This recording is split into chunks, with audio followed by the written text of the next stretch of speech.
Disturb করে, বকুলের নামে এইটা ওইটা কই আমারে মেন্টালি টর্চার করে। আসলে সে নিজের স্বার্থ হাসিল করার লাগি আমার ব্যবহার করতেছে। তোর কোন লাগবে না, গজব ফুরবাম নুরবাম এটা ফুল দিবা না আমি ওই গজবের আগে তোর আমি মেরে লই আগে তোর হাত পাও বাইন্দা মোর ভিতরে কাগজ হান্দায়া তোরে আমি কি থেরাপি দিই লালিলন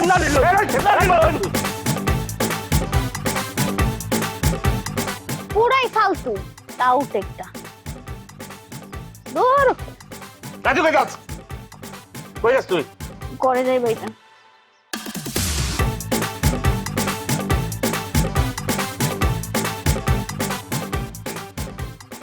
এই অবস্থা।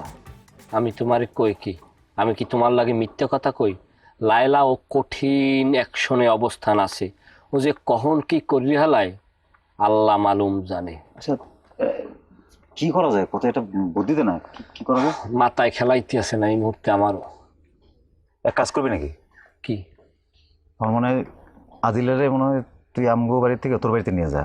এই আমগো বাড়িতে থাকা অবস্থায় যদি লাইলা দেখে আল্লাহ জানে পাগল আবার জানে কি না কি করে। ডাক দাও। হ্যাঁ ডাক দাও। আদিলে, আদিলে বন্ধু। হ্যাঁ মাইয়াডার কথা আমি কই, এই বিদেশি মাইয়াডা কিন্তু দেখতে হনতে বুঝছো ধারে বারে কিন্তু চতুর্দিকে কাটে। তুমি মাইয়াডারে বিয়ে করো, মাইয়াডা তোমার ভালোবাসে। ভাই তোরা আসলে তোকে মাথায় কিছু কাজ করতেছে না। যার যেমনি আছে এমনি আমার বুঝাইতেছে, এমনি আমার কথা কইতেছিস। ওর লোক আমার যায় জানোস, ওর কত কত কত কত হাজার কোটি টাকার মালিক জানোস। সোনার চামচ মুখে নিয়ে বড় হয়েছিস এই মেয়া। ওরা আমি পালাম কেমনে? ওরা বিয়ে করলে কি আমি কেমনে মেনটেন করুম কেমনে ওরে? আর ওকে আমি ভালোবাসি, ভালোবাসলে সহ্য করতাম সবকিছু। সম্ভব? শোনো বন্ধু, ভালোবাসো না, ভালোবাসা শুরু করো। আর হনো, তুমি নিজের গরিব বাবকা, তুমি কি আগের গরিব আছো? আগের বেলা হইলে ঠিক আছে, এখন তো ঠিক নেই। তুমি কি তার চাইতে কোনো অংশে কম নাকি? এই তোর মাথা মতো ঠিক আছে নাকি? কি কস না কস? হ্যাঁ আমি কি বড় লোক নাকি? আমি কোটিপতি নাকি? আরে বুঝে না পাগল, রুমা আপা কতগুলো টাকা পাইতে আছে, টাকাটা পাইলে তোমারে কিছু দেবে না? তুমি ভাই তোমারে কি একেবারে হালাই দেবে? হনো, টাকা পাইলে রুমা আপারা তার নরসিংদীতে একটা বাড়ি করবা, সদরে বাড়ি করলে ওটা ভাড়া দিয়েও খাইতে পারবে, হিউজ টাকা পাবা, বাসা ভাড়া। বোঝো কিছু? কি কইতাছিস এগুলা? কিসের টাকা? কোন জায়গার টাকা?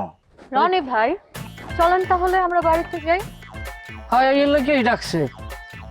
আচ্ছা তুই আসলে রুমা আপার টাকার বিষয় কিছু জানো না? আরে না রে বাবা, আমি কি জানবো কিসের টাকা, কোথাকার টাকা? আরে দুলাভাই মারা যাওয়ায় রুমা আপা দুলাভাইয়ের অংশের একটা বড় অংশের টাকা পাইতেছে। এই এই ব্যাপারে তুই কোনো আলাপসারি পাও নাই? আরে বাইরে এমনি আমার মাথা মুথা ঠিক নাই।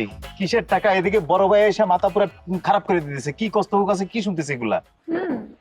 আসলে সিঙ্গাপুরে তো অনেক কম্পেনসেশন দেয়, তখন ভালো একটা অ্যামাউন্টও দেয় তারা। ঠিকঠাক ভাবে মামলা করলে অনেক টাকা পাওয়া যায়। মানে আমার বুবু ওই টাকা আনতেছে? হ্যাঁ ও খোদা, ধৈর্য দেন আল্লাহ।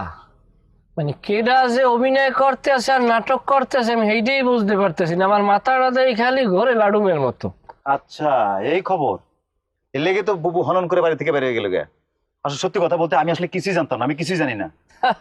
এখন জানিয়ে তো গেলা বন্ধু, কোটি কোটি টাকা পাবা, বন্ধুরেও কিছু দিও। ঠিক আছে বকুল, এখন তাহলে আমরা যাই।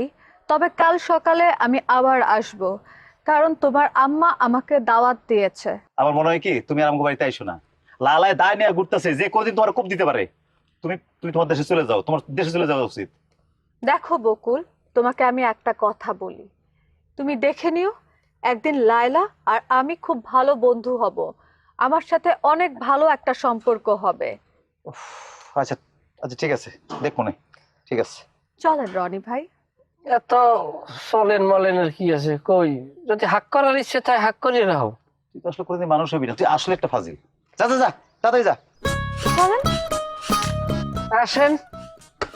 ও কি হয়, বাসা আছে নাই?